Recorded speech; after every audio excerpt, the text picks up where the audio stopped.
Malaking kahihiyan ang nangyari. Nakakahiya! Alam ko kung saan ka nang gagaling.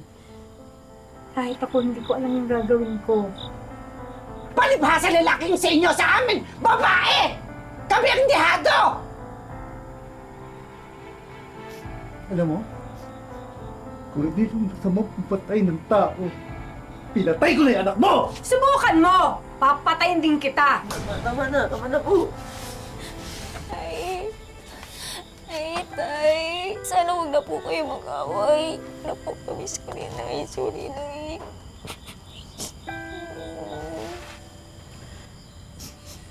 Sorry po talaga sa nangyari. Sa nagawa ko. Kasalanan ko, alam ko, pero handa naman po akong panagutan sa nangyari. Alam ko pong bata pa ako, pero hindi ko tatakasan ang responsibilidad ko kay Angel. Ito po. Pasensya na.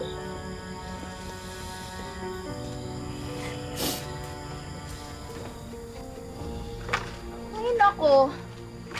Iba na talaga mga kabataan ngayon, no? Puro kalandian, puro kaharutan ang nasa utak. Ay, iba dyan, nabubuntis ng maaga. Pabayang mga magulang. Hinayaang mabuntis ang anak.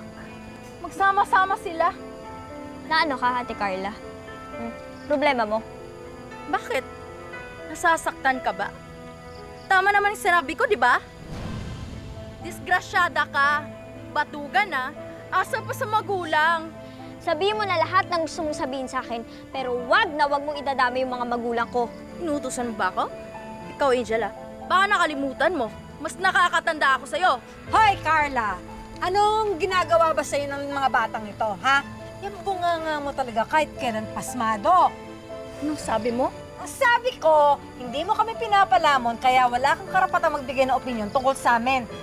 Chismosang to, mga... Anong sabi mo? salot kayo! Anong sabi mo? Sige!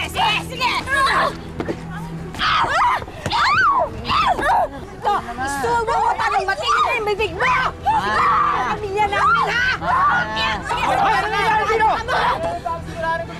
Huli niyo yan. Yan na naman nagsimula. Ang pakachismosa, sabi niyo yung mga kachismosahan niya dito. Mga marites! Sumama ka sa barangay! May araw din kayo sa akin!